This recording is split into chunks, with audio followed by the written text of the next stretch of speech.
वृंदावन बिहारी लाल की। श्रीमद्भागवत महापुराण की।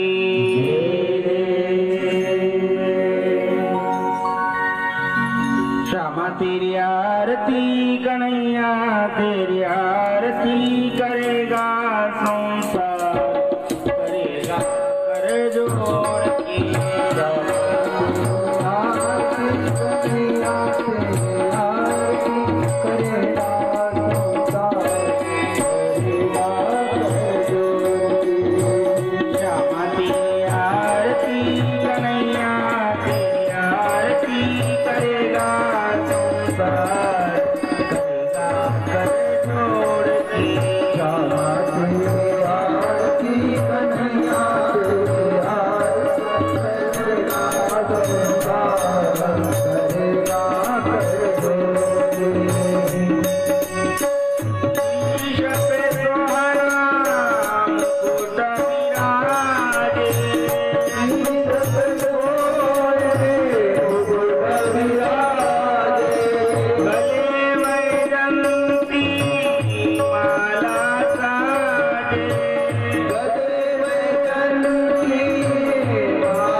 हरि ओम यज्ञ यज्ञमयजन्त देवासानि धर्माणि प्रथमान्यासन् ते हनाकं महिमानः सचन्त यत्र पूर्वे साध्यः सन्ति देवः।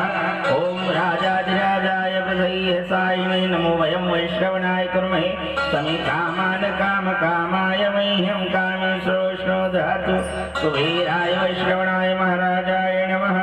ओम स्वस्ति साम्राज्यं भोज्यं स्वराज्यं वैराज्यं पारमेष्ठ्यं राज्यं महाराजमाधिपत्यं समन्ता पर्यायस्य सर्वभौमं तदा परार्धात् पृथिवी समुद्रपर्यन्तायां विकराडिति ततः शेषश्लोको विहितो मरुतस्पर्विष्टारो मरुतस्यावसनगृहे आवीक्षितस्य कामप्रविश्वदेवा सभासदैति। ओमैकदन्ताय विद्महे वक्रतुण्डाय धीमहि तन्नो दन्ति प्रचोदयात्। ओम नारायणाय विद्महे वासुदेवाय धीमहि तन्नो विष्णु प्रचोदयात्। ओम महालक्ष्मी च विद्महे विष्णुपत्नी च धीमहि तन्नो लक्ष्मी प्रचोदयात्। ओम नन्दनन्दनाय विद्महे यशोदानन्दनाय धीमहि तन्नो कृष्णः प्रचोदयात्। ओम वृषभानुजाय विद्महे श्रीकृष्णवल्लभाय धीमहि तन्नो राधा प्रचोदयात्। ओम आञ्जनेय विद्महे रामभक्ताय धीमहि तन्नो हनुमत् प्रचोदयात्। ओम आदित्याय विद्महे सहस्रकिरणाय धीमहि तन्नो सूर्यः प्रचोदयात्। ओम हंसंसाय विद्महे परमहंसाय धीमहि तन्नो शुक प्रचोदयात्। ओम ब्रह्मरूपाय विद्महे रुद्ररूपाय धीमहि तन्नो रुद्रः प्रचोदयात्। ओम महादेवी च विद्महे सर्वशक्ति च धीमहि तन्नो देवी प्रचोदयात्। सेवन्ति कामकुलचम्पकपाटलाब्जे पुन्नागजातिरसालपुष्पे बिल्वप्रवालतुलसीदलमञ्जरीभ्यां त्वां पूजयामि जगदीश्वर मे प्रसीदतु। नानासुगन्धपुष्पाणि यथा कालोद्भवानि च पुष्पाञ्जलिर्मया दत्तग्रहण परमेश्वर मन्त्रपुष्पाञ्जलिं समर्पयामि। पुराणपुरुषोत्तम श्रीमद्भागवत महापुराण की।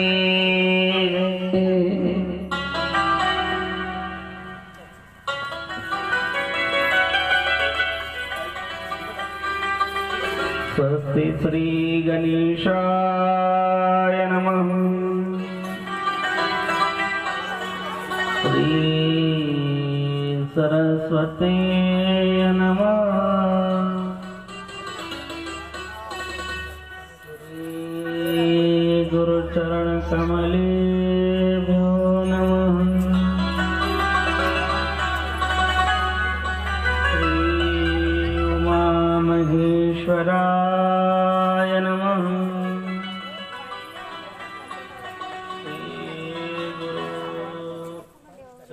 कमलेभ्यो नमः।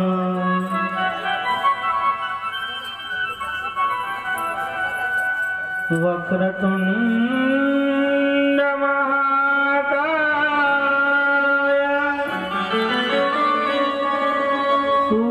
सूर्यकोटि समप्रभा निर्विघ्नं कुरु मे देव सर्वकार्येषु सर्वदा। या कुन्देन्दुतुषारहारधवला या शुभ्रवस्त्रावृता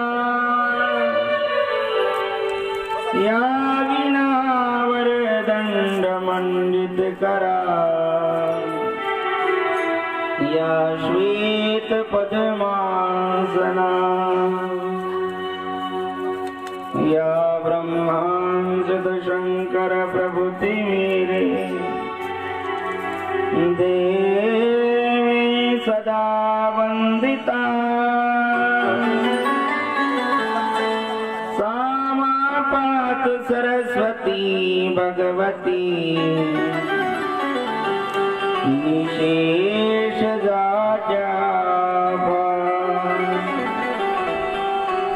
अतुलित बलधामं हेमशैलावदेहं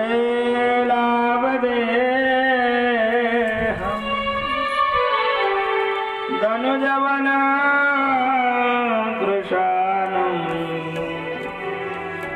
ज्ञानिनामग्रगण्यम् सकलगुणनिधानम्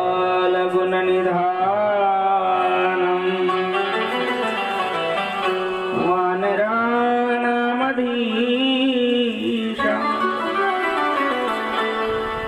रघुपति प्रियभक्तम् वातजातं नमामि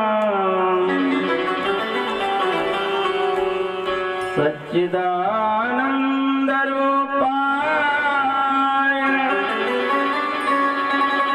विश्वोत्पत्त्यादिहेतवे तापत्रयविनाशाय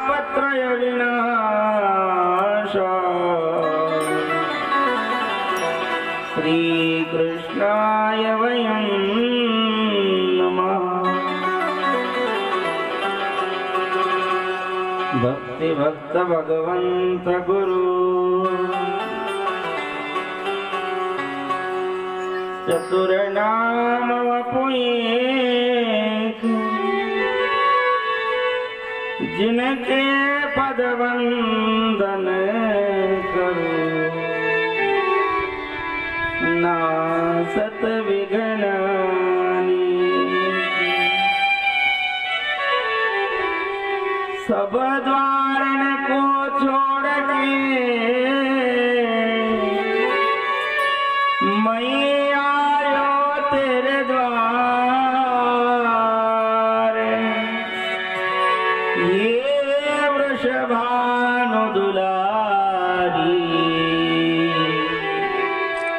रखियो मेरी लाज, रखियो मेरी लाज, रखियो मेरी लाज। मेरी विनती यही है राधा रानी,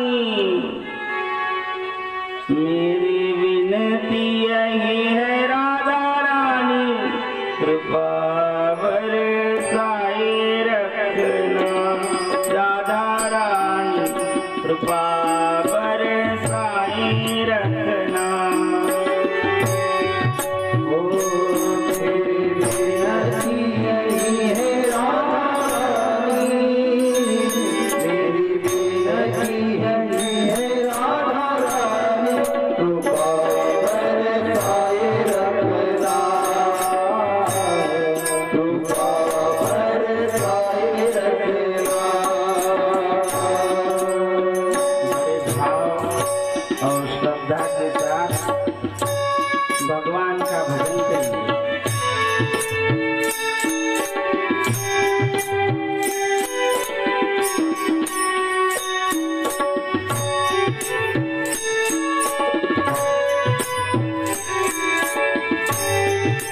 हरि बोल।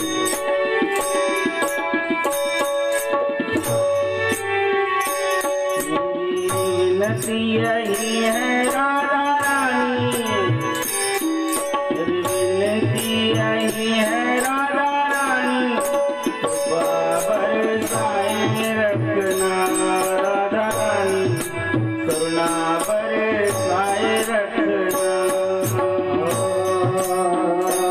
मेरी विनती यही है राधा रानी, मेरी विनती यही है राधा रानी, कृपा बरसाए रखना राधा रानी, कृपा बरसाए रखना। मुझे तेरा सहारा व्रजरानी, मुझे तेरा सहारा व्रजरानी, चरण बचाए रखना, बचाए रखना राधा रानी, कृपा बरसाए रखना। हे मुझे तेरा ही सहारा रानी, मुझे तेरा ही सहारा रानी, जरा से लिपटाए रखना,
मीठी मीठी तालियां बजाकर भगवान को बधाई।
मेरी विनती है राधा रानी,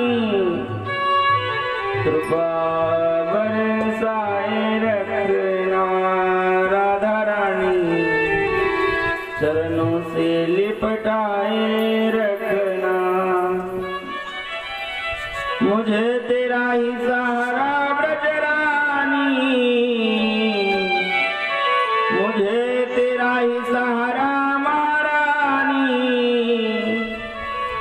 चरणों से लिपटाए रखना, कृपा बरसाए रखना।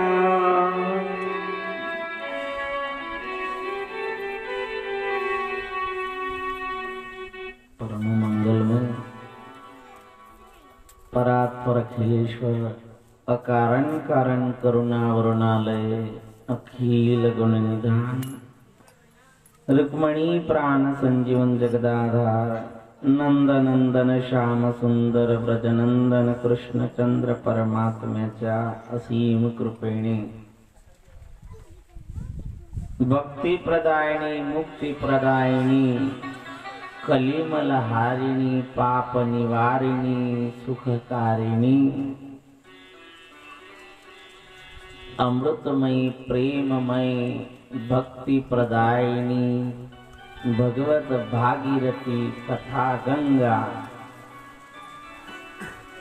ज्यांच्या निवासस्थानी आपण भगवंताची अमृतमयी प्रेममयी कथा श्रवण करत आहोत, त्यांचे परमार्थ प्रेमी परमार्थ पथगामी असणारी आदरणीय श्री डॉक्टर रामसाहेब,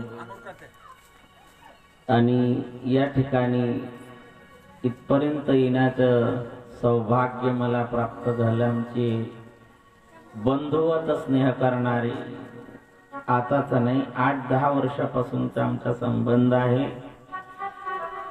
आणि अत्यंत निकटचा संबंध आहे. कुठे मराठवाडा आणि कुठं आपलं विदर्भ, पण मराठवाड्यातूनही आमचे आदरणीय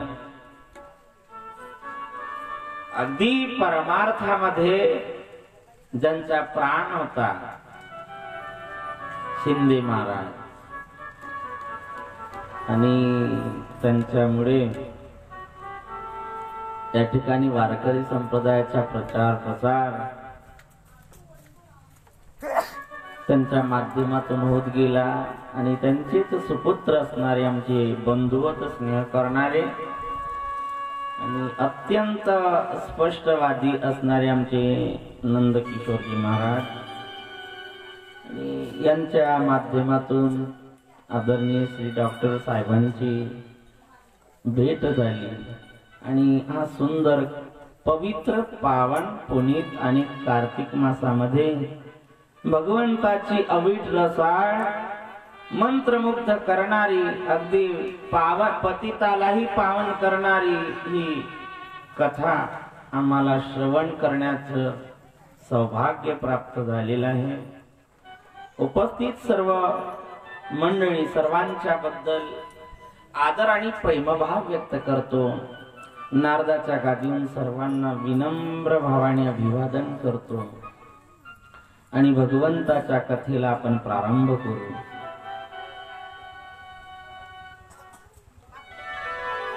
जगाच्या पाठीवर 2 गंगा आहेत. एक तर भगवान महादेवाच्या जटेतून निघालेली गंगा आहे आणि दुसरी गंगा महादेवाच्या मुखातून निघालेली गंगा आहे. जटेतून निघालेली गंगा तीही कल्याण करते आणि मुखातून निघालेली गंगा तीही कल्याण करते. जटेतून निघालेली गंगा ही अविरत वाहत वाहत सागराला जाते. जर पाप निवारण करायचं असेल तर शास्त्र सांगते गंगा पापम शशी तापम दैन्य कल्पतरुस्तथा. पापाचे जर निवारण करायचं असेल तर गंगेमध्ये स्नान करायला तुम्हाला त्या गंगेपर्यंत जावं लागेल शुचिता प्राप्त करण्यासाठी. आणि कदाचित आम्ही गंगेपर्यंत पोहोचलोय तर तिथे एक सावधानी आहे, जास्त पाण्यात जाता येत नाही. जास्त पाण्यात जर गेलो तर ती गंगा ही आपल्याला सोबत घेऊन गेल्याशिवाय. ज्ञानोबा सांगतात हिमवंतू दोष खाये. तिथे बुडणे एक आहे, बुडण्याची भीती आहे. आणि एक गंगा, आम्हाला त्या गंगेपर्यंत जावं लागतं. एक गंगा भगवान महादेवाच्या मुखातून निघालेली गंगा है, जो आपके घर घर तक और मन मन तक पहुंचने वाली जो गंगा है वो मुख से निकलने वाली गंगा है. ती गंगा भगवान महादेवाच्या मुखातून निघालेली गंगा आहे, जी तुमच्या घराघरापर्यंत पोहोचणारी गंगा आहे. श्रीमद भागवत कथा. म्हणून त्या जटेतून निघालेल्या गंगेपेक्षाही पावित्र्य आणि त्या गंगेपेक्षा शुचिता या भगवंताच्या कथेत आहे. म्हणून ही कथा ही जीवाला पतित जीवाला पावन करणारी कथा आहे. सूतजी महाराज शौनकादी ऋषींना भगवंताची कथा सांगत आहे. ऐका, कथा एकाग्र चित्ताने सूतजी महाराज सांगत आहे. शौनकादिक ऋषी श्रवण करत आहे आणि श्रवण करता करता सूतजी महाराज म्हणाले, महाराज मला वंदन करायचं आहे. कोणाला वंदन करायचं? कारण जीवनामध्ये मंगलाचरण केलंच पाहिजे. मंगलाचरण म्हणजे मंगल आचरण, तेच मंगलाचरण आहे. आणि नम्रता जीवनात असणं खूप महत्वाचं आहे. जीवनामध्ये अभिवादनशीलस्य नित्यं वृद्धोपसेविनः चत्वारि तस्य वर्धन्ते आयुर्विद्या यशोबलम. 4 बातें सहज मिल जाती हैं. 4 गोष्टी सहज प्राप्त होतात. आम्ही मोठ्यांना, वडीलधारी मंडळींना वंदन केलं पाहिजे. देखो यहाँ लिखा है, प्रातः काल उठ के रघुनाथ नावई माता पिता गुरु माता. भगवान राम पहाटे उठून स्नान झालं की आपल्या आई वडिलाला वंदन करायचं केलं पाहिजे प्रत्येकाने. जो काम दवा नहीं कर सकती वो काम दुआ करते हैं, लेकिन झुकना कोई जानता नहीं. नम्र झाला भूता तेने कोंडिले अनंता. जीवनामध्ये नम्रता असणं महत्वाचं आहे. आणि जोपर्यंत मनुष्य झुकत नाही, झुकता वही है जिनमें जान होती है, झुकता वही है जिनमें जान होती है. अकड़ के रहना है तो मुर्दों की पहचान होती है. अकड़. म्हणून डॉक्टर साहेब ते माहेश्वरी समाजाचे लोक आहे. ते लोक कोणी जर वारलं तर त्याला असं शिडीवर नेत नाही, त्याच्याकरता डोली बनवली जाते. मग डोली बनवायचा अगोदर जसा देहांत होईल अशाच वेळेला त्याला बसूनच ठेवतात, झोपून ठेवत नाही. कारण माणूस जर झोपून राहिला तर नंतर त्याला बसवता येत नाही मेल्यानंतर. का? आकड़ के रहना ही मुर्दों की पहचान होती है. फिर बाद में उसको मोड़ा नहीं जा सकता. तर जीवनात नम्रता पाहिजे. यश प्राप्त होते, सहज प्राप्त होते. यशोबलम आयुर्विद्या. कोणाला प्राप्त झालं आयुष्य, कोणाला प्राप्त झालं तर तुम्ही तर ऐकलंच आहे. नंदू महाराजाकडे कित्येकदा माझी कीर्तन झाली. ज्ञानोबारायचा प्रसंग सांगत असताना सच्चिदानंद बाबाचा सांगतो एका मिनिटात.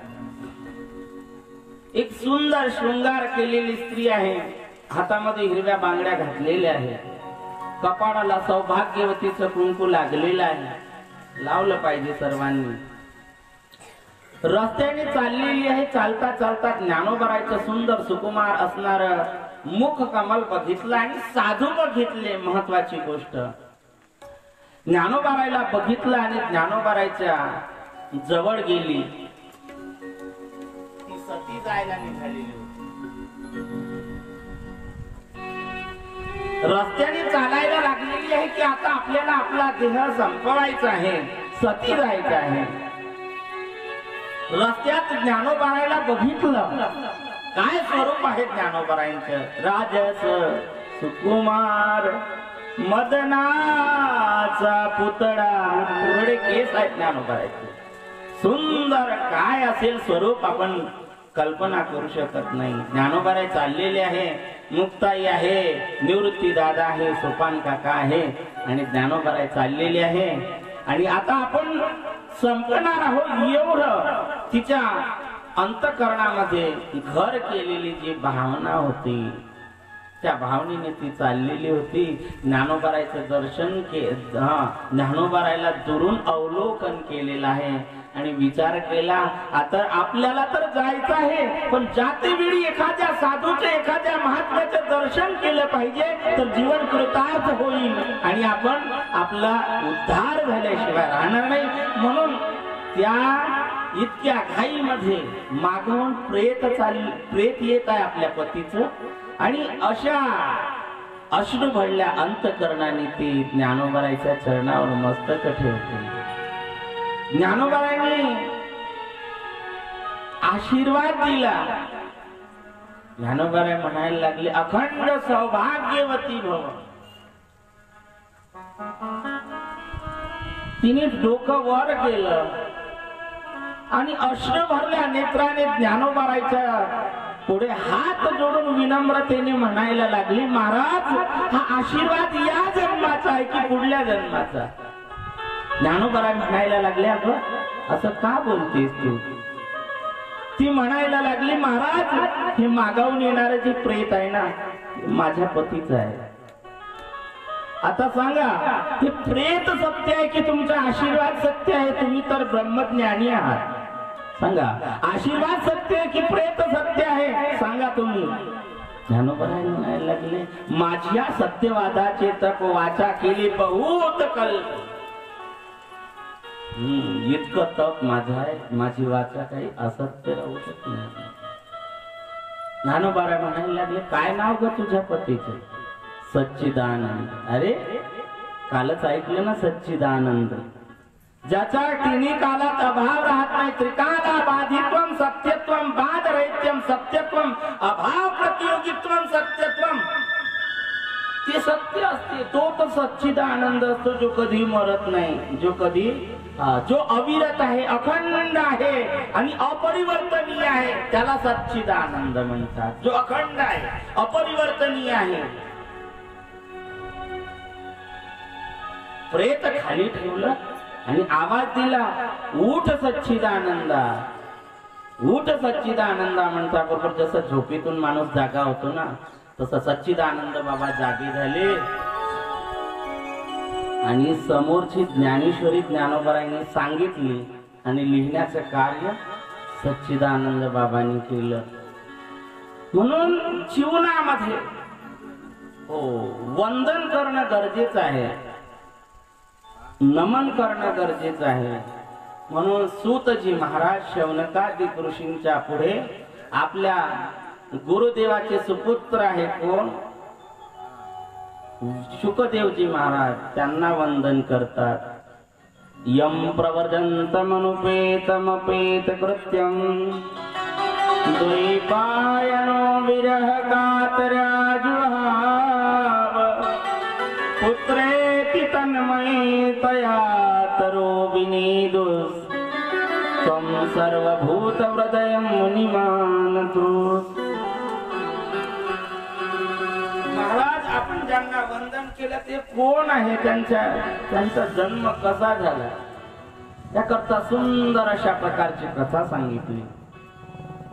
नारदजी एकदा कैलास पर्वतावर निघालेले आहे. कैलास पर्वतावर भगवान भूत भावन आशुतोष अवघडदानी भगवान महादेवजी राम नाम चिंतन करत बसलेले आहे. जगदंबा जगत जननी परांबा भगवती शांत चित्ताने बसलेली आहे. नारदजीचं आगमन झालं. नारदजी पार्वती मातेचे गुरु आहे. गुरु आदर आतिथ्य झालं आणि नारदजीने प्रश्न विचारला देवी प्रपंच कसा आहे. जगत जननी परांबा भगवती म्हणायला लागली जिथे भगवान महादेवासारखे माझ्या संगतीला आहे तिथे काही अनिष्ट आहे का. शिव म्हणजे कल्याण. ज्यांनी कल्याणाचा आश्रय घेतला त्याचं अकल्याण कसं होऊ शकतं. नाही त्याचं अकल्याण होणार नाही. शंकर शम माने सुख. जो सुख करता आहे दुःखाचं हरण करणार आहे. तिथे काय कमी आहे. विवेकासारखा आणि पुरुषार्थासारखा सुपुत्र आहे कार्तिकेय आणि गणपती. विवेक म्हणजे गणपती आहे पुरुषार्थ म्हणजे कार्तिकेय आहे. तिथे काही कमी आहे का. या दोन गोष्टीची गरज प्रपंचात आहे. विवेक आणि पुरुषार्थ पाहिजे. दुःख जीवनात नाही. नारदजी म्हणायला लागले देवी अगं किती प्रेम करतात भगवान भूत भावन महादेव.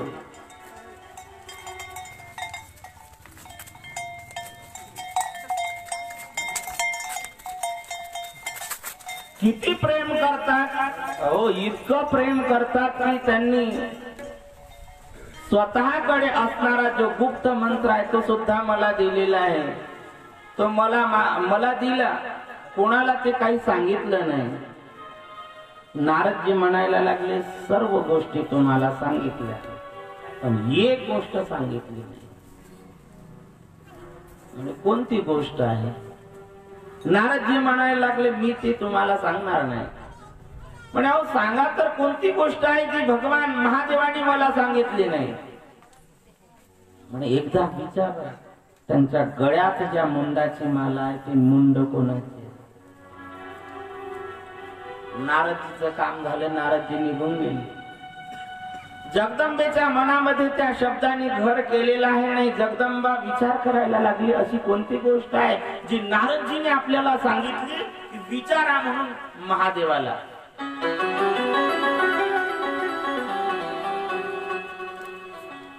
भगवान महादेवजी घरी आले. पार्वती माता बोलत नाही. भगवान शंकर विचारतात, देवी अगं काय झालं, माझ्याकडं काही चुकलं का? त्यावेळेला पार्वती माता म्हणायला लागली, नाही महाराज. पुन्हा पुन्हा महादेवजी विचारतात, देवी सांग, मला काही चुकलं असेल तर सांग मला. आणि मग पार्वती माता म्हणायला लागली, जग तुम्हाला भोलेनाथ म्हणतो, परंतु तुम्ही आजपर्यंत माझ्यापासून गुप्त असणारा रहस्य लपवलेलं आहे. आजपर्यंत मला माहिती नव्हतं. आणि पार्वतीचं बोलणं ऐकल्यानंतर भगवान महादेवजी म्हणायला लागले, देवी अगं काय, सांग मला काय आहे ते सांग. त्यावेळेला जगदंबा बोलायला लागली, महाराज आजपर्यंत इतका स्नेह, इतकी सेवा तुमची करते, पण तुमच्या गळ्यात असणारी जी मुंडाची माला आहे ती कोणाची आहे आजपर्यंत मला माहिती नाही. एवढं ऐकलं आणि भगवान महादेवाची नीत सजल झाली. भगवान महादेवजी च्या डोळ्यातून अश्रूच्या धारेचा प्रवाह वाहत होता.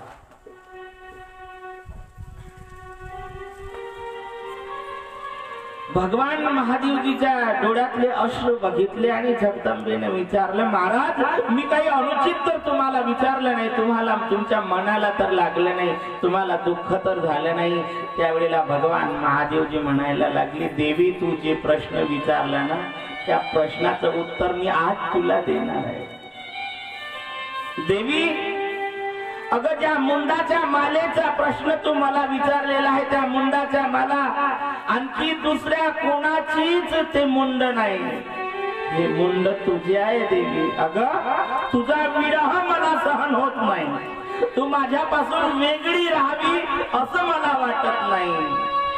आणि तू ज्या वेळेला आपला प्राणत्याग करते त्यावेळेला तुझा विरह मला असह्य होते, म्हणून एक एक मुंड माझ्या हृदयाला लावते आणि त्या मुंडापासून ही माला तयार झालेली आहे. जगदंबा म्हणायला लागली, महाराज आप अजर अमर और अविनाशी हो, मैं हर बार क्यों मरती हूँ, मी का मरते, मी मरण धर्मा का है? भगवान महादेवजी म्हणतात, देवी अगं मी अमर कथा ऐकलेली आहे, मी परमात्म्याची भक्ती करतो, सतत राम नामाचे चिंतन करतो, मी भगवंताची कथा अमर कथा श्रवण करतो, त्यामुळे मी अमर आहे. पार्वती माता म्हणायला लागली, महाराज मलाही ती कथा ऐकायची आहे, मला ती कथा श्रवण करू द्या. भगवान शंकर म्हणायला लागले, देवी अगं ती कथा जर ऐकायची असेल तर एकाग्र चित्ताने भगवंताची कथा ऐकावी लागेल. आणि ती कथा ऐकल्यानंतर प्रपंचामध्ये माणूस पडू शकत नाही. एकदा ती जर कथा ऐकली तर कथा श्रवण केले की प्रपंचामध्ये त्याचं मन लागत नाही. भगवान महादेवजी पार्वतीला जगदंबेला समजवायला लागले, माँ जगदम्बा म्हणायला लागली, महाराज आज कुछ भी हो जाए लेकिन आज आप मुझे कथा सुनाइए। सांगितलं, देवी चले रे लोग चलो रे हंसा अमर लोक को, आणि निघाले पर्वतावर गेले। आणि पर्वतावर गेल्यानंतर भगवान महादेवाने हातात त्रिशूल घेतला, डमरू घेतला आणि जोरजोराने वाजवायला सुरुवात झाली। मोठं वटवृक्ष होतं, त्या वटवृक्षाच्या शाखेवर बसणारे, फांद्यावर बसणारे जे पक्षी होते सर्व उडून गेले। एक पोपटाचं अंड शिल्लक राहिलेलं होतं, आता ते कसं उडणार, ते तसंच राहिलं। भगवान महादेवजी आणि जगदंबा त्या वटवृक्षाच्या खाली बसलेले आहेत। वटवृक्ष हे विश्वासाचं प्रतीक आहे। जगातल्या जितक्या कथा झाल्या नंदू महाराज त्या वटवृक्षाच्याच खाली झाल्या। विश्वासाचं प्रतीक आहे, विश्वासाचं प्रतीक वटवृक्ष। गोस्वामी तुलसीदासजी बाबा म्हणतात, वट अचल निज विश्वास। विश्वास जर असेल तर भगवंताची कथा तुम्हाला समजू शकेल। आणि भगवान विश्वासाचंच आहे। विश्वास जर नसेल तर नाही नाही। भगवान कुठे आहे? नाम आहे गुफा, नाम आहे गुफा पर्वतामध्ये नाही मी, ना व्रत उपवास में, व्रत उपवासातही नहीं। खोजे तो तुरंत मिल जाऊं एक पल की तलाश में, कहता कबीरा सुन भाई साधु मैं तो हूँ विश्वास में। जहाँ विश्वास रखोगे, जहाँ श्रद्धा रखोगे, जिथं भाव ठेवाल तिथे देव तयार आहे, फक्त तितका भाव पाहिजे।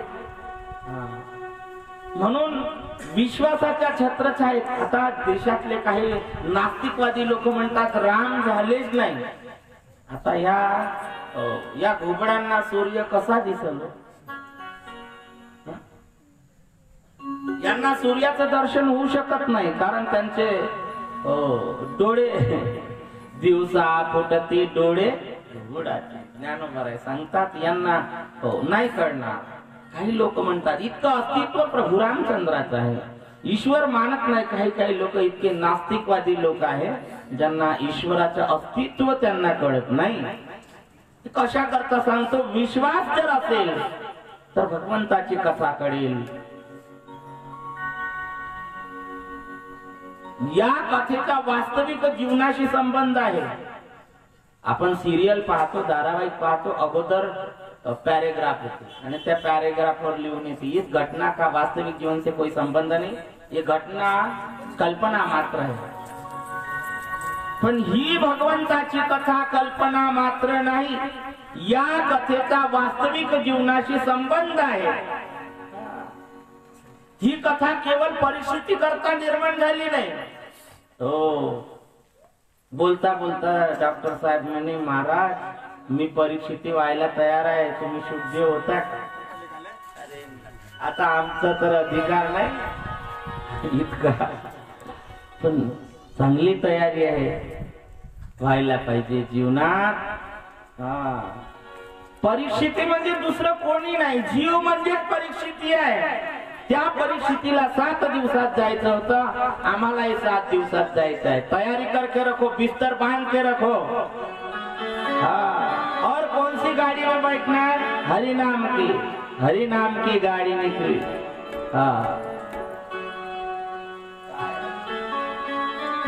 गाड़ी छूटने वाली है।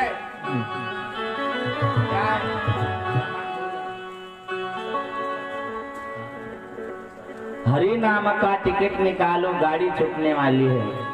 वहाँ ये पैसे नहीं चलते, ये टिकट नहीं निकालना है, हरि नाम का टिकट निकालो, गाडी छूटने वाली है। म्हणून तयारी करून ठेवा, मरणाची तयारी झाली पाहिजे। 7 दिवसामध्ये तुम्हा आम्हाला जायचं आहे, 8वा दिवस नाही।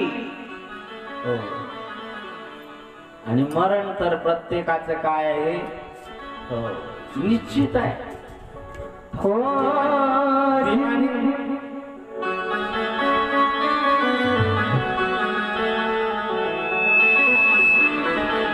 जिंदगी ये किराए का घर है, एक न एक दिन बदलना पड़ेगा, एक दिन बदलना पड़ेगा। जिंदगी ये किराए का घर है, जिंदगी ये किराए का घर है,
कथा परीक्षिती करता नाही, कथा परीक्षिती करता नाही, तर प्रत्येक जीव म्हणजे परीक्षिती आहे आणि प्रत्येकाला 7 दिवसात जायचं आहे. त्याच्या मागे तक्षक लागलेला होता, आपल्या मागे कालरूपी तक्षक लागलेला आहे. काल व्याल मुखग्रास त्रास निर्नाश हेतवे, आयुष्य खातो काळ सावधान. सावधान केलं पण आपण सावधान होत नाही. सावधान झाले ज्यांच्यामुळे कथा आहे लीलाशाह, सावधान झाले. रामदास स्वामी सावधान झाले. कुठं?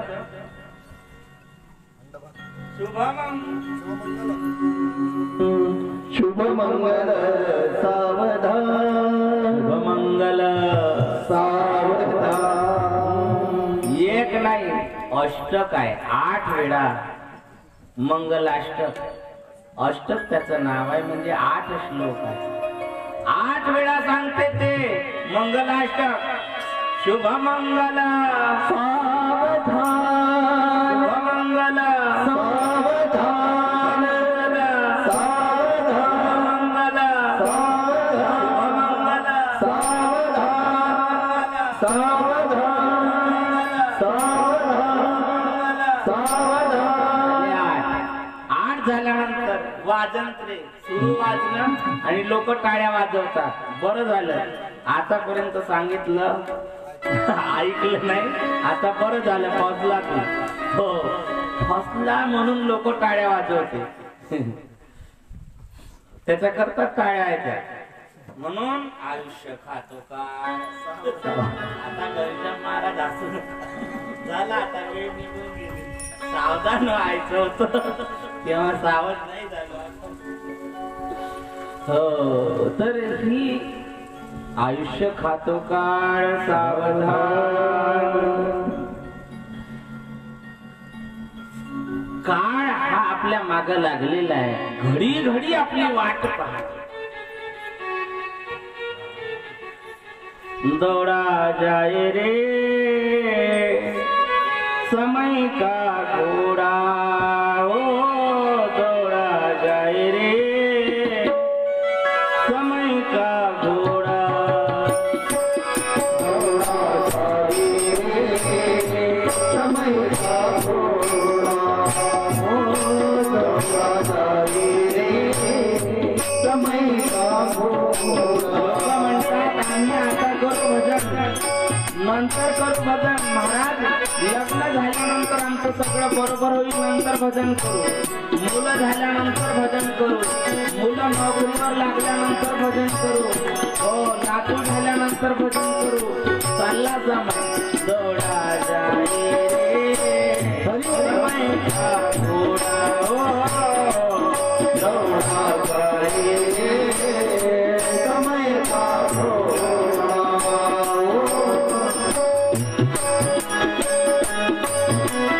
हरि बोल.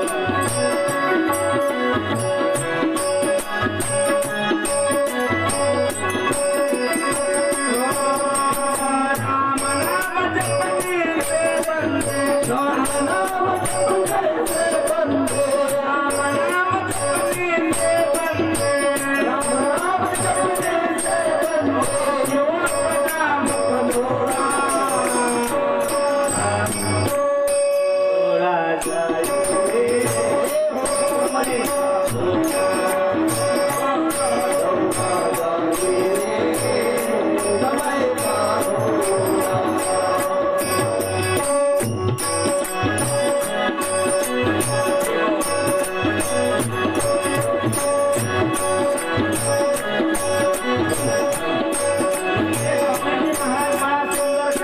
बीत गए दिन भजन बिना 5 अवस्था खेल गया गवायो.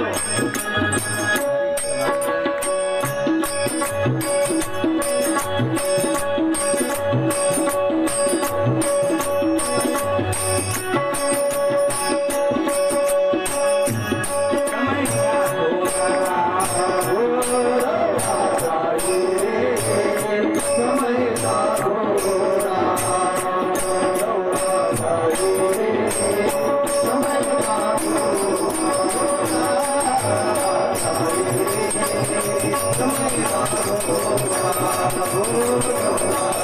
रे समय का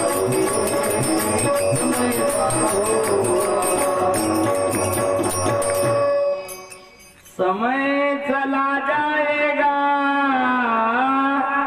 तू फिर पछताएगा. जीवन अनमोल रे तू राधे राधे बोल रे. या करता 7 दिवसात तुम्हा आम्हाला जायचंय तयारी केली पाहिजे. मी कशा करता सांगतो. वास्तविक जीवनाशी स्पर्श करणारी संबंध दर्शवणारी भगवंताची कथा आहे. आपण पर्वतावर होतो. पार्वती मातेचा संवाद आहे आणि भगवान महादेवजी कथा प्रारंभ करण्यापूर्वी भगवान महादेवजी पार्वतीला सांगतात, देवी कथा जर ऐकायची असेल तर एकाग्र चित्ताने ऐकली पाहिजे आणि हुंकार दिला पाहिजे. हो, नाही तर कथा सुरू आहे पण श्रोत्यांनी जर ऐकलं नाही हो तर त्या कथेला काही महत्व नाही किंवा त्याच्या अंतःकरणापर्यंत ती कथा पोहोचली पाहिजे, मनापर्यंत पोहोचली पाहिजे, तर त्या कथेला महत्व राहते. आणि हुंकारही दिला पाहिजे, ऐकणाऱ्याचं लक्ष असलं पाहिजे कथेवर. पार्वती माता म्हणायला लागली, महाराज तुम्ही निश्चिंत राहा. भगवान महादेवजी डोळे बंद केले आणि सुरू झाली महाराज कथा. पार्वती मातेला झोप लागली आणि जे ते वटवृक्षावर जे असणार अंड होतं ते फुटलं आणि त्यांनी हुंकार द्यायला सुरुवात केली. ते कथा ऐकायला लागलं, कथा ऐकायला लागलं. कथा संपली. गोपाल कृष्ण भगवान की जय असा जय जयकार झाला. म्हणजे ज्याला झोप लागली तो जागा होतो नाही का. हे त्याच्यासाठी आहे. जय जयकार, टाळी वाजवा, संकीर्तन हे त्याच्याच करताय. झोप जर लागली कुणाला तर त्याला जागा करता येते. म्हणून असं आता आपल्याला झोप लागली, जगदंबेला झोप लागली, आपण कुठं आता ती तर भगवान श्रीरामचंद्राने तिला दिलेलंच आहे वरदान. ती म्हणायला लागली कुंभकर्ण गेल्यानंतर, म्हणे महाराज मी कुठं जायचं, कारण मी कुलवान घराची मुलगी आहे. म्हणे ठीक आहे, इकडे सिनेमाला जाणार नाही, टीव्ही पाहणार नाही, तर म्हणजे कथा कीर्तनात जात. म्हणून ती झोप कथा कीर्तनात जास्त येते. टीव्ही पाहताना झोप येत नाही. गोष्टी करायला लागलो तर झोप येत नाही दिनेश महाराज. पण कथा कीर्तन सुरू झालं की लगेच झोप. म्हणून आपल्याला झोप लागते याच्यात नवल नाही. जगदंबेला झोप लागली पार्वती मातेला. जय जयकार झाला. पार्वती मातेला जाग आला. विचारलं म्हणे महाराज उद्धवाला भगवान काय सांगत होते. भगवान म्हणायला लागले, देवी अगं आतापर्यंत मी कथा सांगितली तुला, तू ऐकली नाही का. म्हणे महाराज मला झोप लागली. म्हणे कोणीतरी आपली चुकून कथा ऐकलेली आहे, चोरून कथा ऐकलेली आहे. म्हणे त्याला तर आता पकडायचं म्हणून हातात त्रिशूल घेतला भगवान महादेवाने आणि आता मारणार कसं ते पोपटाचं पिलू उडायला लागलेला आहे. तो पोपट उडायला लागला. भगवान महादेवजी महाकाल त्याच्या माग धावायला लागलेले आहे. तो पोपट उडत उडत उडत उडत सरस्वती नदीच्या किनाऱ्यावर शम्यप्राश नावाचं आश्रम होतं व्यासजीचं, त्या आश्रमामध्ये आला. आणि जिथे व्यासजीची पत्नी होते तिला झिंक आली आणि तो सरळ पोपट आत प्रवेश करतो. भगवान शंकर इकडे तिकडे शोधायला लागलेले आहे. तो पोपट काही सामान्य नाही. तो गोलोक धामामध्ये राधेच्या जवळ राहणारा पोपट होता. तेच शुकदेवजी महाराज आहे ना, राधेच्या जवळ अविरत राधेच्या संगतीत राहणारा तो पोपट. राधेनं सांगितलं आपल्या भगवंताच्या कथेचा प्रचार प्रसार कसा होईल याकरता त्यांना पाठवलं. व्यासजीच्या पत्नीच्या उदरामध्ये त्या तो गर्भ वाढायला लागला. हळूहळू वेदाची ध्वनी बाहेर यायला लागली. आजही डॉक्टर साहेब अमेरिका इतकी प्रगतशील देश आहे पण अध्यात्मामध्ये त्यांचा कल वाढायला लागला. आता हळूहळू हळूहळू ते लोक भगवद्गीतेला डोक्यावर घेऊन फिरतात आणि आपल्या देशातले लोक आपले धर्मग्रंथ पेटवायला लागले. याच्यापेक्षा दुर्दैव काय. आपल्या हिंदू धर्माच्या लोकांना लाज वाटत नाही. आम्ही असंघटित आहोत, आम्ही संघटित झालो पाहिजे. आपल्या देशातली ही संपदा आहे. या देशातली एका प्राचीन आक्रमक आहे तो भारतावर ज्या वेळेला आक्रमण करायला आला, आता नेमकं नाव सांगता येणार नाही, इस्लाम संप्रदायाचा तो माणूस आहे. आणि तो ज्या वेळेला भारतात आक्रमण करायला आला त्यावेळेला त्याच्या वडिलांनी त्याला सांगितलं, तू भारत जा रहा है ना, भारत की भूमि पवित्र है, वहां की मिट्टी मेरे लिए लाना, वहां की मिट्टी चंदन है वो मेरे लिए लाना, और भारत का एक साधु मेरे लिए लाना. क्यों? क्योंकि भारत का साधु, भारत का महात्मा यहाँ अपने देश में आएगा तो अपने देश का कल्याण होगा, आपल्या देशाचं कल्याण होईल. एक तर भारतातली माती माझ्या करता आणा आणि भारतातला एक साधू आणा. का? कारण तो साधू आपल्या देशाचा उद्धार करेल, आपल्या मातीचा उद्धार करेल. बस या दोन गोष्टी माझ्या करताना, एक तर भारतातली माती आणा माझ्या करता आणि एक साधू मला माझ्या भारतातला आणा. विदेशी लोक म्हणतात ज्याचा इस्लाम संप्रदायासोबत संबंध आहे ते भारतातल्या मातीची इच्छा करतात, भारतातल्या साधूची इच्छा करतात. आणि या देशातले लोक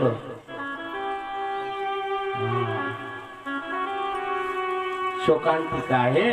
असो, आपण कशा करता सांगत होतो, वातावरण अमेरिकेतल्या डिलिव्हरीच्या रूम मध्ये, म्हणजे जे प्रसूतिगृह आहे त्या रूम मध्ये भगवान श्रीकृष्णाचे कॅलेंडर आहे, चित्र आहे.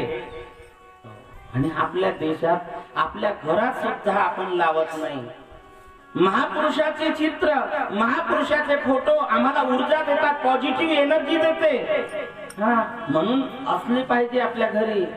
नट नाट्यांचे फोटो लावून आपलं मन विकृत करण्यापेक्षा एखाद्या विवेकानंदासारखं महात्म्याची फोटो पाहिजे, भगवान श्रीकृष्णाची पाहिजे, राष्ट्रसंत तुकडोजी महाराज, जगद्गुरु तुकोबाराय आणि ज्ञानोबाराय, सर्व संतांचे असायला पाहिजे. हे पॉझिटिव्ह एनर्जी आम्हाला देतात, आम्हाला ऊर्जा देतात.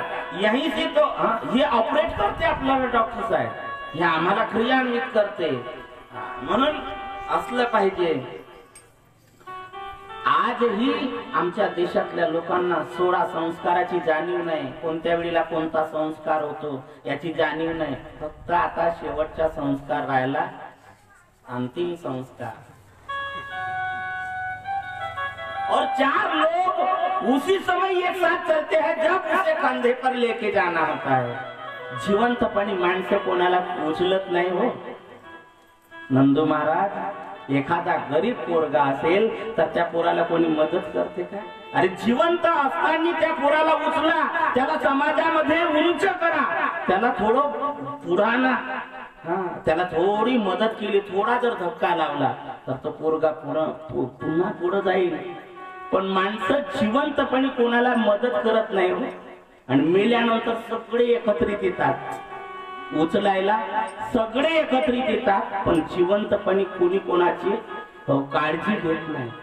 म्हणून समाजामध्ये याची गरज आहे, खूप गरज आहे. आज आम्ही एकत्रित तेव्हाच येतो जेव्हा वेळ निघून गेलेली असते. म्हणून सर्वांना मदत करत चला, प्रत्येकाने प्रत्येकाला सांभाळण्याचा प्रयत्न करा. गरज आहे समाजात. म्हणून हा गांभीर्याचा विषय आहे. म्हणून कशा करता सांगत होतो मी की परिवर्तन आपल्या देशातल्या प्रत्येक 16 संस्काराची जाणीव राहिलेली नाही आपल्याला. 16 संस्कार.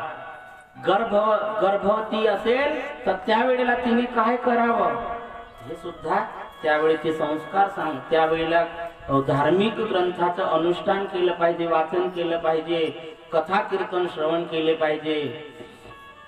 पण सिनेमा, टीव्ही आणि याच्याशिवाय दुसरं काहीच आपल्याला जमत नाही. ज्या वातावरणामध्ये मनुष्य राहतो त्या प्रकारचे त्या मातेला डोळे सुद्धा होतात, त्या प्रकारचा प्रभाव त्या बाळावर सुद्धा होते. म्हणून धर्मशास्त्र सांगते की अशा वेळेला कमीत कमी धार्मिक ग्रंथाचं वाचन करा, साधना करा, नामचिंतन करा आणि त्याचा प्रभाव पडतो. व्यासजीच्या आश्रमात काय आहे, हरी ओम सहस्र शीर्षा पुरुष सहस्राक्ष सहस्र ततो वृत्वातितिष्ठ दशांगुलम पुरुषयवेदं सर्वं यद्भूतं यच्च भव्यं कृतामृतत्वशेषानो यदन्नेनातिरोहति एतावानस्य महिमा तु जायांश पुरुषः।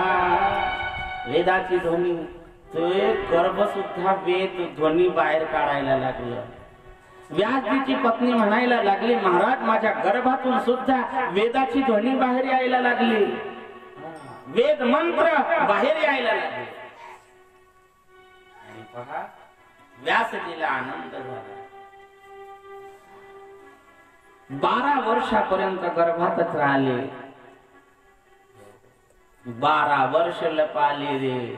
आणि मग व्यासजी आणि त्या गर्भाचा संवाद झाला। म्हणे अरे बाहेर ये, तुझ्या मातेला कष्ट व्हायला लागलेला आहे।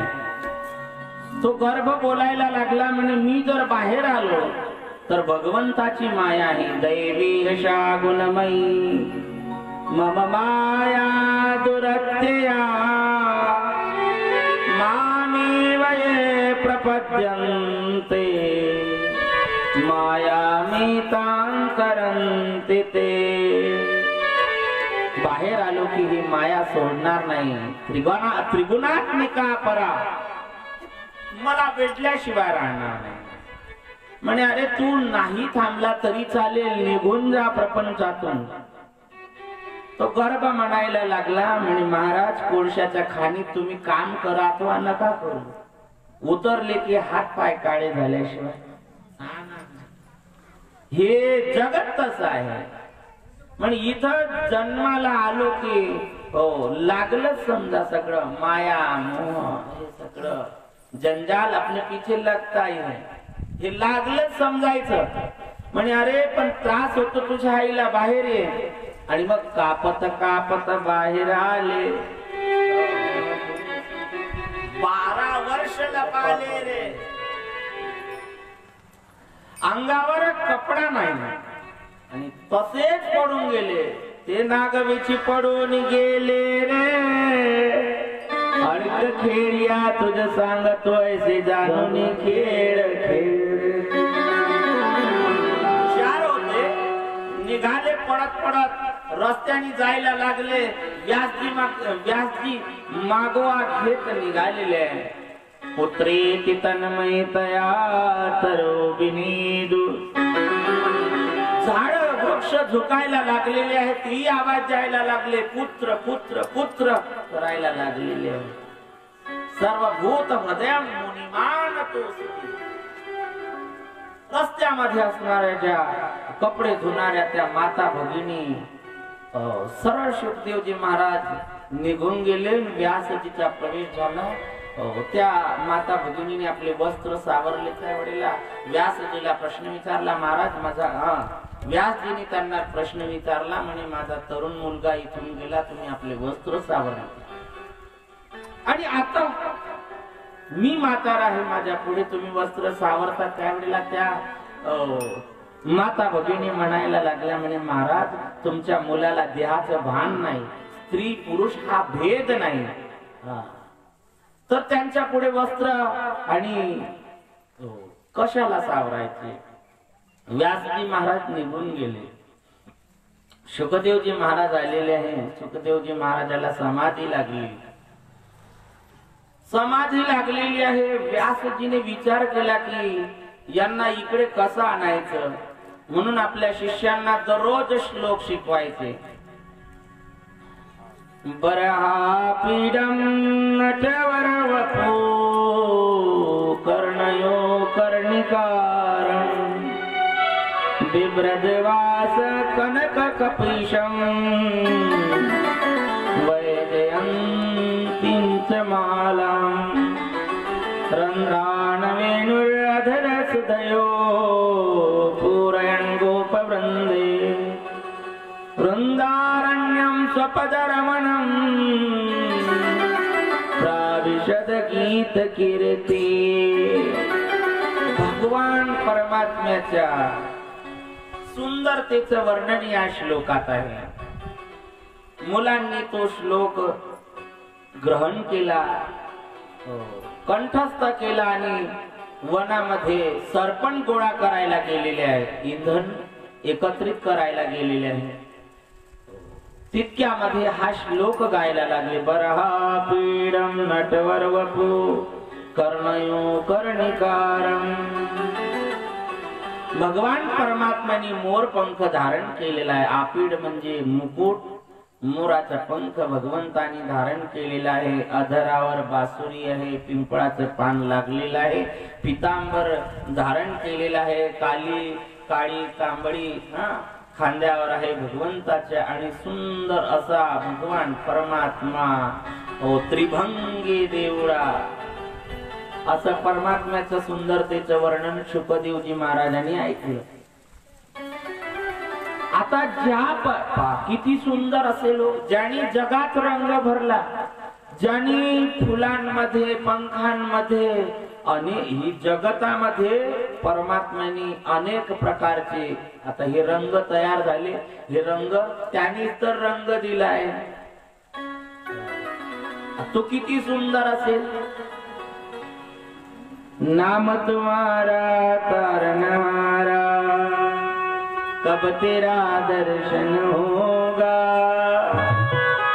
जिसकी रचना इतनी सुंदर वो कितना सुंदर होगा, कितना सुंदर. नाम तुम्हारा तारनहारा, नाम तुम्हारा तारनहारा कब तेरा दर्शन होगा. जिसकी रचना इतनी सुंदर वो कितना सुंदर होगा, वो कितना सुंदर होगा. नाम तुम्हारा तारनहारा, नाम तुम्हारा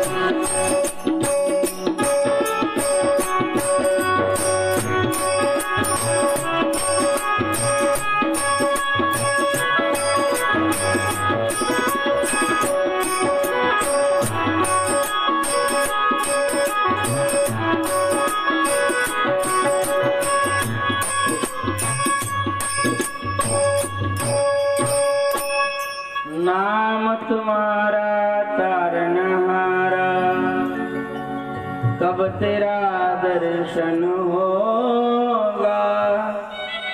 जिसकी रचना इतनी सुंदर वो कितना सुंदर होगा, वो कितना सुंदर हो. किती सुंदर असेल. आपल्याला पागल केलं यात हिंदू धर्माच्या लोकांना भगवान सुंदर वाटत असेल यात नवल नाही. रसखानासारखा कवी पागल केला.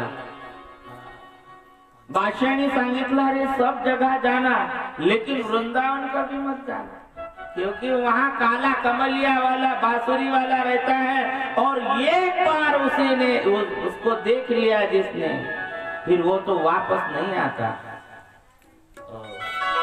अंतकरणात इच्छा निर्माण झाली. मेरा मन पंछी बोले वृंदावन जाओ, ब्रज की राधे राधे गाऊं, मैं राधे राधे गाऊं, मैं श्यामा श्यामा गाऊं. वृंदावनात जायची इच्छा निर्माण झाली आणि बादशाहने दिल्लीला पाठवलं. दिल्लीला आले आणि सरळ वृंदावनामध्ये गेले. वृंदावनामध्ये भगवान श्याम सुंदर आणि खाली कांबळी खांद्यावर घेतलेली आहे आणि भगवान एका गल्लीतून जाताना त्या रस खांडलेला दिसलेले आहे. एकदा भगवान श्याम सुंदराला बघितला आणि श्याम सुंदराला बघितल्या बरोबर यमुनाजीच्या किनाऱ्यावर गेली, समाधी लागली.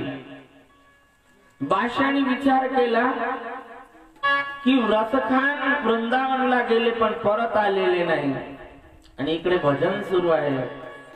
जय राधा माधव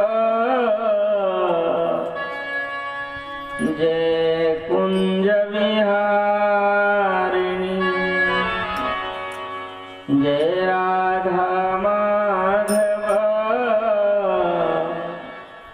जय कुंज विहारिणी जय गोपीजन वल्लभा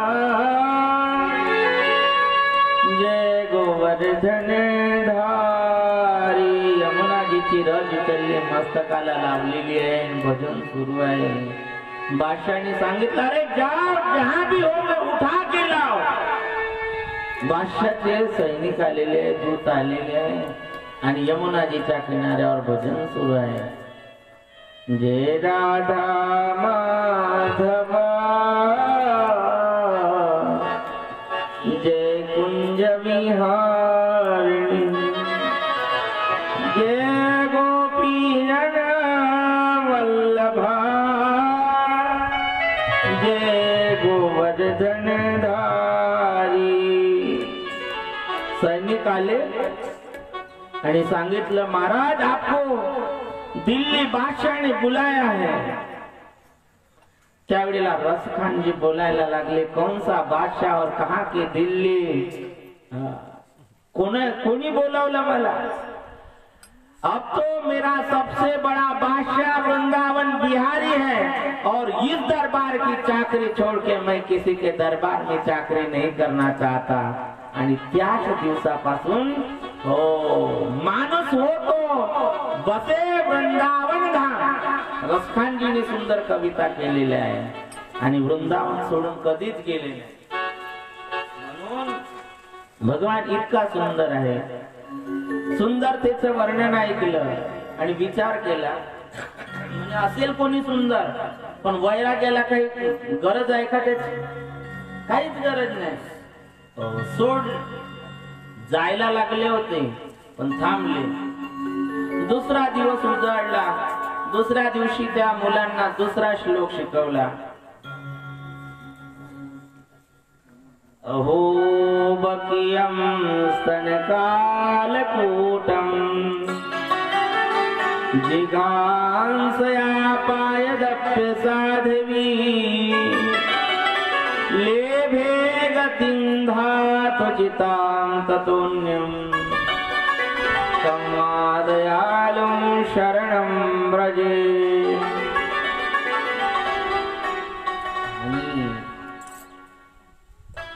मुलं आलेले आहे.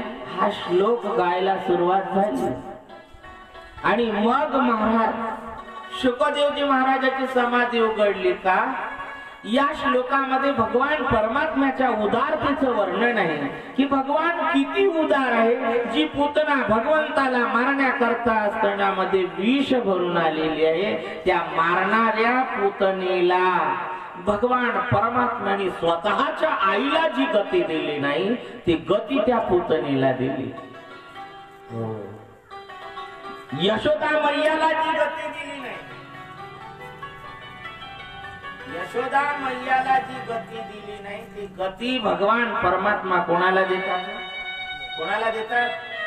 विष भरून आलेल्या पूतनेला भगवान ती गती देतात. किती उदार भगवान आहे. बस आम्ही त्याच्यापर्यंत पोहोचत नाही. भगवान किती उदार आहे हो. इतका उदार आहे, इतका उदार आहे. तुम्हाला सांगू एक व्यक्ती होता. त्या व्यक्तीला सजा झाली, कारावास झाला आणि आता त्यांनी अपराध केला असेल तर त्याला कारावास झाला आणि कारावास संपायची वेळ आली आणि त्यावेळेला त्यांनी आपल्या घरच्यांना पत्र लिहिलं त्या पत्रामध्ये सांगितलं, मी तर खूप मोठा अपराध केला, परंतु मला जर तुम्ही क्षमा करत असाल तर मला आज सुटका होणार आहे, आणि तुम्ही मला क्षमा जर केली असेल तर मी ज्या रेल्वेने प्रवास करणार आहे ती रेल्वे आपल्या शेताच्या जवळून जाणार आहे. शेताच्या जवळून जात असताना एक झाड लागते, त्या झाडाला तुम्ही एक झेंडी बांधा, आणि ती झेंडी जर मला दिसली तर मी असं समजेल की तुम्ही मला क्षमा केलेली आहे. आणि ज्या वेळेला त्याची सुटका झाली तुरुंगातून, तो त्या ट्रेन मध्ये बसून जायला लागला, आणि जसं त्याचं शेत जवळ यायला लागलं तशी त्याची आतुरता वाढली की माझ्या घरच्यांनी त्या झाडाला झेंडी बांधली की नाही एवढं पाहण्याकरता. त्यावेळेला आजूबाजूचे लोक विचार करायला लागले, म्हणे इतका गोंधळ का करतो, काय कारण आहे सांग तू आम्हाला. तुला म्हणे मला माझं शेत बघायचं आहे. म्हणे नेमकं काय बघायचं आहे. बाकीचे लोक आतुरतेने म्हणायला लागले, म्हणे माझ्या शेतामध्ये एक झाड आहे, त्या झाडाला मला झेंडा बघायचा आहे, एक झेंडी लागलेली बघायची आहे. आणि ज्या वेळेला त्या शेताच्या जवळून ट्रेन जायला लागले तर फांदीला डॉक्टर साहेब फांदीला झेंडे बांधलेले होते. एकच झेंडा बांधलेला नव्हता, फांदीला झेंडा बांधलेला होता. तसं जीव अपराधी आहे पण परमात्मा इतका क्षमाशील आहे, तो एक नाही 1000 झेंडे बांधून देते की मी तुम्हाला क्षमा केलेली आहे. जगातल्या जीवाला सांगतो की अरे तुम्ही जितका अपराध केला असेल काही करा, पण मी तुम्हाला क्षमा केलेली आहे, पण तुम्ही माझ्या दरबारात या. भगवान इतका क्षमाशील आहे परमात्मा. जो मारायला येणारी जी पूतन आहे त्या पूतनेला भगवंतानी स्वतःच लालन पालन करणाऱ्या यशोदा मैयाला जी गती दिली नाही ती गती भगवान पूतनेला देतात. याच्यापेक्षा उदारता कोणती आहे. ऐसो कोण उदार जगमाही, ऐसो कोण उदार जगमाही, ऐसो कोण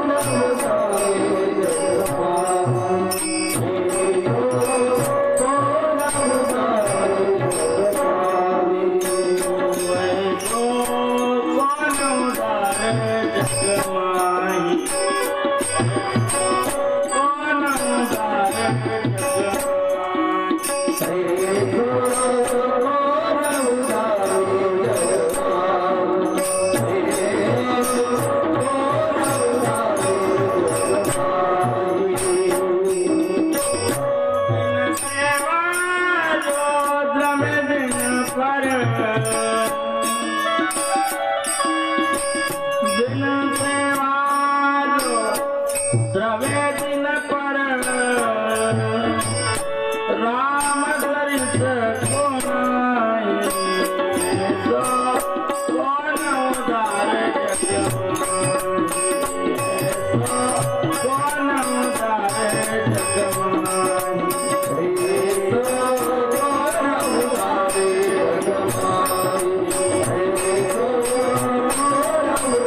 गती महाराज दशरथाला प्राप्त झाली नाही ती गती अमीश भोगी असणाऱ्या मांस भक्षण करणाऱ्या गीध नावाच्या पक्षाला भगवान स्वतःची मांडी देतात. किती उदार आहे हो, किती उदार आहे.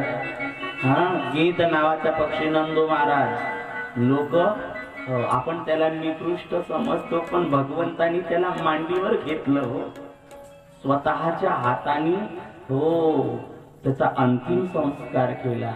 दशरथाला जे भाग्य लाभलं नाही ते भाग्य या जटायूला लाभलेलं आहे, पूतनीला लाभलं. कळत नाही मला कधी कधी की हे म्हणून भगवान उदार आहे. सो कोण उदार जग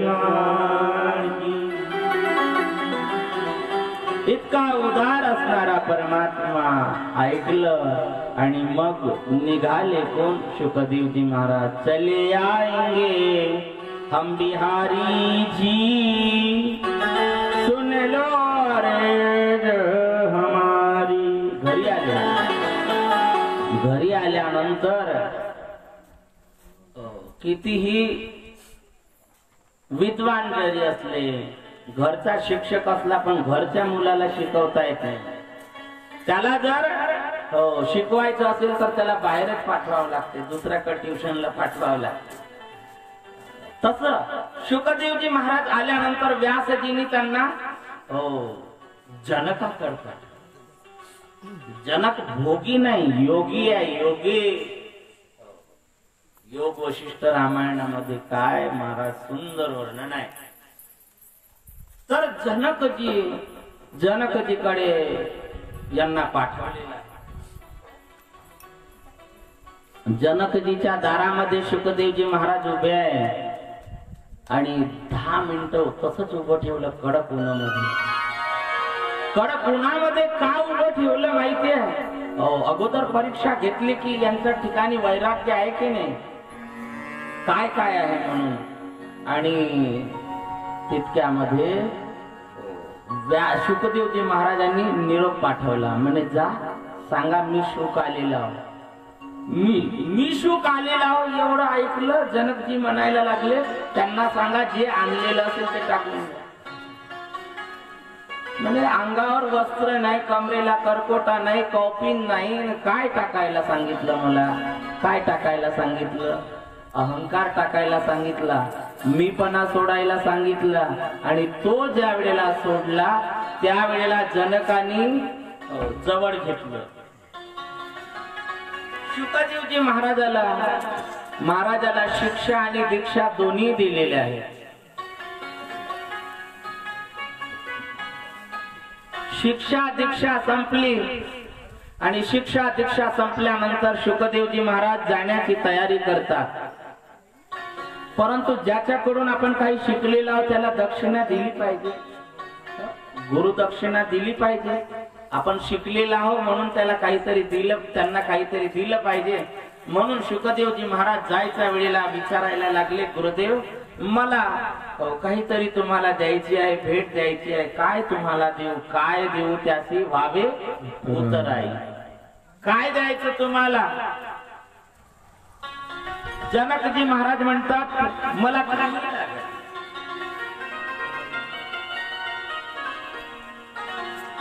तरीही आग्रहपूर्वक विचारायला लागले. म्हणे महाराज काही लागत असेल तर मी द्यायला तयार आहे आणि मला द्यायची इच्छा आहे. म्हणे राजन तुम्हाला जर द्यायचं असेल तर एकच द्या. जगात जी वाईट वस्तू आहे ना त्या वाईट वस्तू मला समर्पित करा.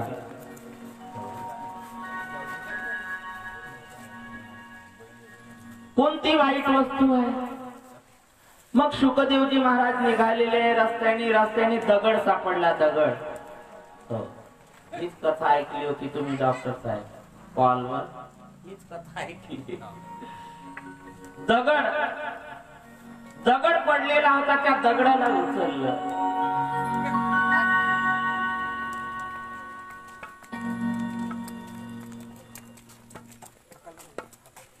दगड बोलायला लागला. तो दगड म्हणायला लागला मी वाईट आहे का? मी वाईट नाही. अरे जी मंदिरात जायची पायरी आहे ती पायरी मी आहे. माझ्यामुळेच मंदिर बनलेलं आहे आणि मंदिरात असणारा देव सुद्धा मी आहे. मग मी वाईट आहे का? सोडलं दगडाला सोडलं. दगडाला सोडल्यानंतर माती उचलली. माती मी सांगितलं ना, आपल्या देशातली माती म्हणजे माती नाही. चंदन है इस देश की माटी, तपोभूमि हर ग्राम है. हर बाला देवी बच्चा बच्चा राम है.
चंदन आहे चंदन.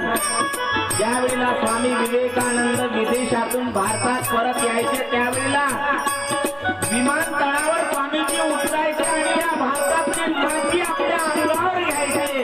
गडबडा गडबडा स्वामीजी धूळ आपल्या अंगावर घ्यायची.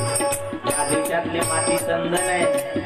हो, विवेकानंदजी ज्यावेळेला विदेशातून भारतात येत होते त्यावेळेला मातृभूमीचा वियोग त्यांना सहन होत नव्हता आणि या देशातली रज, या देशातली माती, ही माती माती नाही, ही माती चंदन आहे. चंदन है माटी हर कालारी की प्रतिमा बच्चा बच्चा राम रे, बच्चा बच्चा राम रे, बच्चा बच्चा राम रे.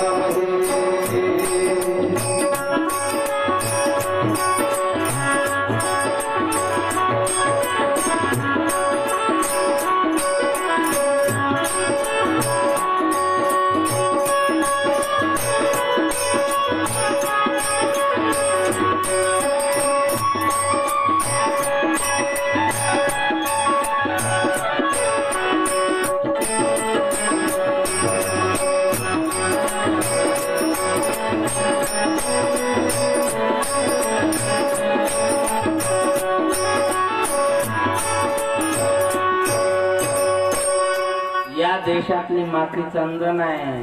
ती माती पूर्वी पवित्रीकरणाकरता आणि डोक्याला लावायला पूर्वीच्या वेळेला तीच होती. ना आताही त्या मातीचाच प्रयोग आहे. हे चंदनही मातीच आहे. म्हणून या देशातली माती चंदन आहे. ती माती बोलायला लागली म्हणे मी वाईट नाही. पाणी उचलायला लागले, गडूळ वाहणार जे नालीत वाहणार जे पाणी होतं ते पाणी उचलायला लागले. त्यावेळेला ते पाणी म्हणायला लागलं अरे मी वाईट नाही. हो, माझा तर उपयोग पवित्रीकरणाकरता होते. हरि ओम भद्रं कर्णेभिः शृणुयामदेवाः भद्रं पश्येमाक्षभिर्यजत्रा धीरैरङ्गैस्तुष्टुवांसस्तनभिः विषमदेवहितं यदायुः. हरि ओम स्वस्ति न इन्द्रो वृद्धश्रवाः स्वस्ति न पूषा विश्ववेदाः स्वस्ति न तारक्ष्यो अरिष्टनेमि स्वस्ति न बृहस्पतिर्दधातु. हरि ओम शांति शांति शांति. पवित्र होते म्हणून पाणी सोडलं. नंतर आता काय वाईट आहे म्हणून गावाच्या बाहेर गेले. कारण लोक तिथे रुमाल लावून चालावं लागतं. आता थोडा बदल झाला. आपल्या देशाला चांगलं नेतृत्व मिळालं. आदरणीय पंतप्रधान नरेंद्रजी मोदी त्यांनी स्वच्छ भारत मिशन. आता बरं आहे सध्या, नाही तर रस्त्यानं चालता येत नाही इतकी वाईट परिस्थिती होती. तर गावाच्या बाहेर नाकाला रुमाल लावून लोक जातात. तिथे गेले आणि तिथे गेल्यानंतर एक विष्ठा पडलेली होती. त्या विष्ठेला उचलायला सुरुवात केली. ती विष्ठा बोलायला लागली म्हणे मी वाईट आहे, मी वाईट आहे. अरे 12 तासापूर्वी मी सुंदर गुलाबजाम होते, अनेक प्रकारची व्यंजन होते मी, परंतु माझी ही अवस्था का, मला ही अवस्था का प्राप्त झाली? मी मानवी देहाचा संग केला आणि त्या मानवी देहाच्या संगामुळे मला ही अवस्था प्राप्त झाली. तर काय वाईट आहे? तर मनुष्याचा देह वाईट आहे. दोन्ही प्रकारे सांगितलं तुकाराम महाराजांनी. चांगलंही सांगितलं आणि वाईटही सांगितलं. शरीर दुःखाचे कोठार, शरीर रोगाचे भांडार, शरीर दुर्गंधीची धार, नाही अपवित्र शरीरा ऐसे. वाईट आहे शरीर. आणि मग सुखदेवजी महाराजाच्या लक्षात आलं. शुकदेवजी महाराज गेले आणि चरणावर मस्तक ठेवलं आणि सांगितलं गुरुदेव हा ठेवितो हा पायी जीव थोडा, हेच वाईट आहे. हे सद्गुरूच्या चरणावर अर्पण केलेलं आहे. शुकदेवजी महाराज परत आलेले आहे आणि व्यासजी महाराजांनी त्यांना श्रीमद भागवत शिकवलेलं आहे. सूतजी महाराज आणि शौनकादिक ऋषींचा संवाद आहे. जीवन हे क्षणभंगुर है, क्षणभंगुर इस जीवन की कलिका कल प्रात खिली ना खिली, क्षणभंगुर नाही भरवसा, वारे सावध तोडा माया, काही न चले मग गळा पडेल फासा, पुढे हुशार थोरा हे वळसागा, राम राम स्मरानंतर, स्मरानंतर राम राम स्मरा आधी, राम राम स्मरा आधी. म्हणून त्वरा करायची आहे आणि भगवंताचं चिंतन करायचं आहे, भगवंताचं भजन करायचं आहे. काल कथा श्रवण केली आपण की भक्ती महाराणी नृत्य करायला लागलेली आहे. ज्ञान आणि वैराग्याला जाग आलेला आहे, तरुण झालेले आहे. आणि प्रश्न विचारला नारदजीने, महाराज हो ये मानवा पाप कृतस्तु सदा सर्वदा, दुराचार रता विमार्गगा, क्रोधाग्नि दग्धा कुटिलाश कामिनः, सप्ताह यत्नेन कलो पुनंती ते. असं काही सांगा की ज्या कथेने पाप्यातला पापी असेल त्याचाही उद्धार झाला. तर त्याकरता सुंदर अशी एक कथा सांगितलेली आहे. तुंगभद्रा नावाची नदी आहे आणि त्या तुंगभद्रा नदीच्या काठी आत्मदेव नावाचा ब्राह्मण राहतो. तुंग म्हणजे अत्याधिक आणि भद्र म्हणजे कल्याण करणारी. अत्याधिक कल्याण करणारी जी नगरी आहे तर ती तर हे काया सुद्धा अत्याधिक कल्याण करणार आहे. तर त्या तुंगभद्रा नदीच्या काठी आत्मदेव नावाचा ब्राह्मण राहतो. त्या आत्मदेव नावाच्या ब्राह्मणाचा विवाह धुंदुलीशी झालेला आहे. आत्मदेव म्हणजे जीव आहे आणि जीवाचा विवाह बुद्धीशी होतो आणि बुद्धी ही धुंदुली आहे. धुंदुली म्हणजे सकाळी जे धुंदरी पडते ती, ज्याने स्पष्ट दिसत नाही समोरचं, जिथे विवेकाचा अभाव आहे तीच तर धुंदली आहे नाही का. नका डोळे धुरे भरून ती धुंद आहे, तारुण्याची धुंद आहे, पैशाची धुंद आहे, त्यांनी दिसत नाही. एखाद्या जवळ जर जास्त पैसा असला तर समजत नाही कोणाला, कोणाला मानत नाही हो. ही धुंद आहे आणि तो परमात्मा. ही सगळी कथा आपल्या जीवनाशी स्पर्श करणाऱ्या कथा आहे. ती धुंदुली, आपली बुद्धी म्हणजे धुंदुली आहे आणि तो आत्मदेव म्हणजे जीव म्हणजे आपण आहोत. प्रपंचाला सुरुवात झालेली आहे आणि प्रपंच असा आहे महाराज, प्रपंचामध्ये सुख दुःख मिश्रित मानवी जीवन आहे. कबो हसे कब रोवे, कधी हसावं लागतं तर कधी रडावं लागतं. सारखं या जगात चालत नाही. जीवनामध्ये दोन प्रसंग आहेत, कधी सुख आहे कधी दुःख आहे.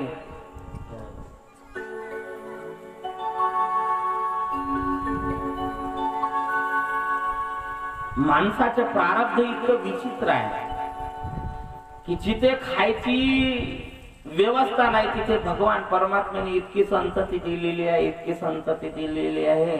आणि ज्याच्याकडे संपदा आहे तिथं संतती नाही. अशी प्रभूची विचित्र माया असते.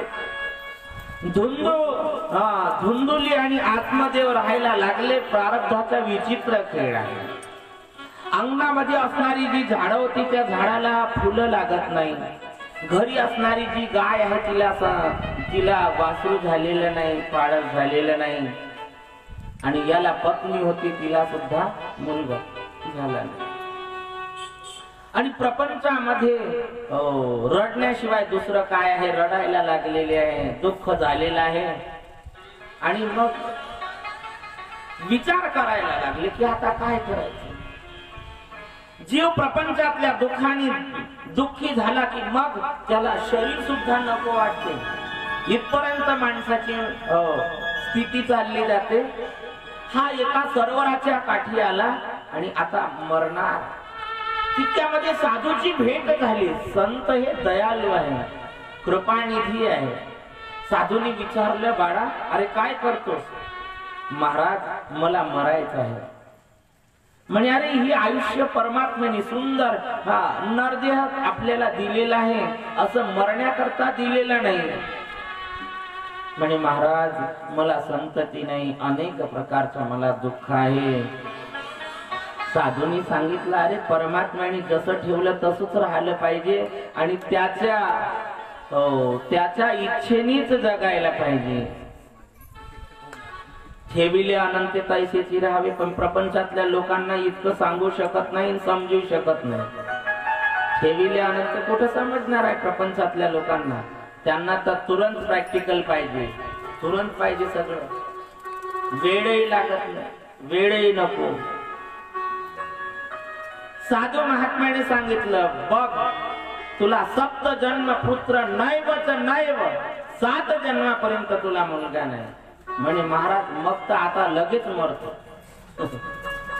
आणि मग महाराज म्हणायला लागले अरे तू कशाला जिद करतो, कशाला मरायची इच्छा करतो. म्हणे महाराज तुम्ही साधू आहात ना, तुम्ही महात्मा आहात ना, मग मला आशीर्वाद देऊ शकता तुम्ही. त्याने सांगितलं अरे मी तुला आशीर्वाद देऊ शकतो, परंतु तुला जर मुलगा झाला माझ्या आशीर्वादाने, मी दिलेल्या प्रसादाने तुला मुलगा झाला तरी तो सुद्धा तुला त्रास दिल्याशिवाय राहणार नाही.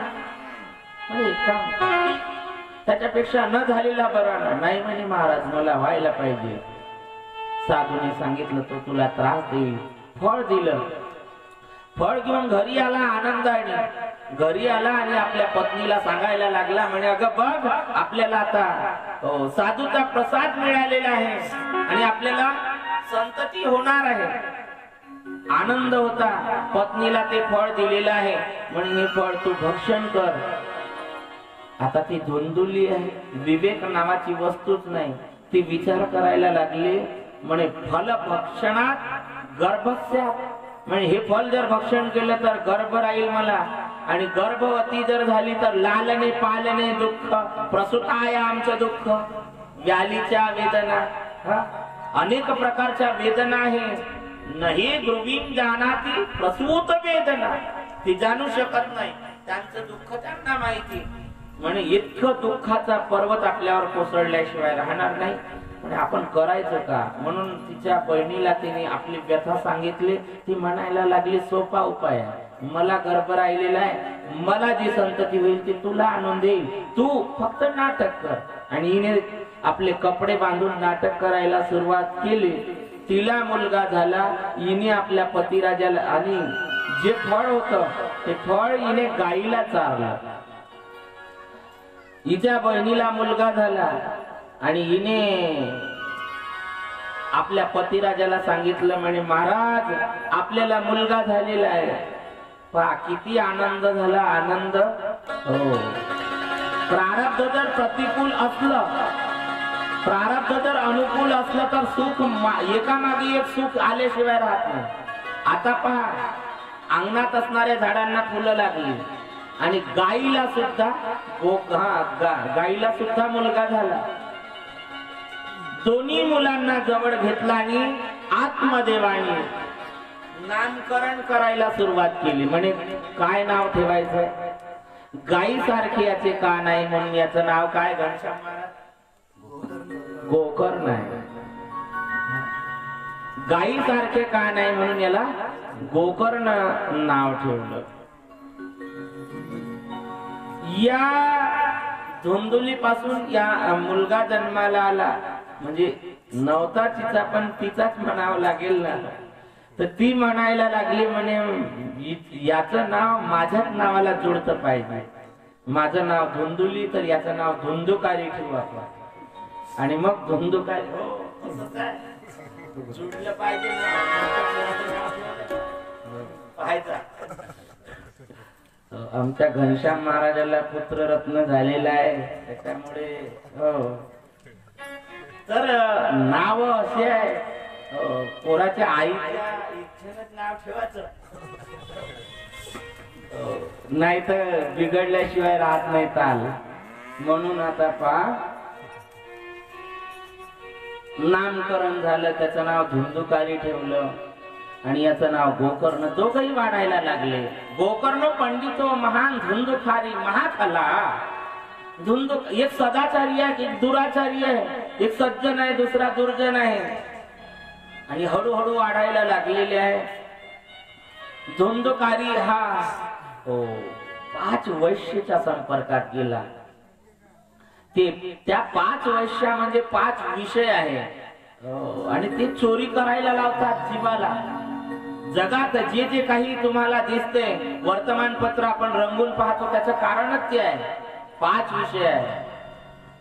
तन के भीतर 5 लुटेरे डाल रहे हैं डेरा. काम क्रोध लोभ मद मत्सर ने तुझको ऐसा घेरा. देर नहीं हुई अब भी बंदे, देर नहीं हुई अब भी बंदे. ले ले प्रभु का नाम रे, राम सुमिर ले ध्यान लगाए.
विषय चोरी करायला लावतात आणि जीव हा चोरी करायला सुरुवात करतो. लुटमार करायला लागला, राजाकडचं धन चोरायला लागला. त्या वैश्याने विचार केला म्हणे हा कधीतरी आपल्याला सुद्धा फसवल्याशिवाय राहणार नाही. आणि मग घरी आला. एक दिवस दुसरीकडे काही न मिळाल्यामुळे घरी आला. आपल्या आईच्या गळ्यात असणारे दागिने ओढले आणि घेऊन जायला लागले. आईला क्रोध आला. आई विचार करायला लागले की आज असा मुलगा नसता तर बरा होता. काही काही वेळेला तसंच होते. आणि मग आई बाहेर आली आणि तिने आपला प्राणत्याग केला. विहिरीत आत्महत्या केलेली आहे. वडिलाला विचार पडला. वडिलांनी विचार केला म्हणे आता आपला नंबर लागल्याशिवाय राहणार नाही. त्याच्यापेक्षा आपण घरदार सोडून निघून गेलेलं बरं. घरदाराचा त्याग केला आणि आत्मदेव ब्राह्मण पुन्हा वनात आलेले आहे. वनात येत असताना पाठीमागून गोकर्ण नावाचा मुलगा आला आणि विचारलं बाबा कशा करता वनात आलेले आहात? कशा करता तुम्ही आपल्या देहाला संपवता? ज्या संसारामध्ये जे नाते आहे ते नाते कसे आहे? असार खलु संसारो दुःख रूपी विमोहका सुत कस्य धनम कस्य स्नेहवान ज्वलते निशम. हा संसार असार आहे. इथे सार केवळ भगवान आहे. केवळ भगवान परमात्मा सार आहे, फलकट तो संसार येथे सार भगवंताशिवाय या जगतात सार नाही. भगवंताचं नाम सार आहे, जगत हे असार आहे. असार खलु संसारो दुःख रूपी विमोहका. मुलगा आपला आहे का? मुलगा सुद्धा आपला नाही. आणि आपला जर असता मेल्यानंतर बाहेर काढलं नसतं. मेल्यानंतर बाहेर काढणार कोण आहे हो? जाएगा जब यहाँ से कुछ भी ना साथ होगा. 2 गजे कफन का टुकड़ा तेरा लिबास होगा. घरचे लोक बाहेर काढतात, कांधे पर बाहेर काढतात, घराच्या बाहेर काढतात. आणि बाहेर काढल्यानंतर कांधे पर ले जाए परिवार वाले तेरे. बाहेर काढतात आणि बाहेर काढल्यानंतर त्याचा स्नान वगैरे झालं की मग प्रेताच्या समोर कोण राहते? प्रेताच्या समोर मुलगा राहतो. ते आपट धरून मुलगा सांगतो बापाला, चला कुठे? स्मशानात. तो रस्ता दाखवतो. कुठली रस्ता दाखवतो? स्मशानाची. आणि स्मशानात गेल्यानंतर सुद्धा अंतिम संस्काराच्या वेळेला अग्नी कोण लावतो? अग्नि मुलगा. पिटेगा छाती अपनी सुन बात उदास होगा. 2 गज कफन का टुकड़ा मेरा लिबास होगा. सोने से तेरी खाया जल करके खाक होगे. अग्नी पुत्रच लावतो, मुलगाच अग्नी देतो. अग्नी दिल्यानंतर पुन्हा एक आपली परंपरा आहे, मडकं त्याच्या हातामध्ये, पाणी भरलेलं मडकं, आणि तो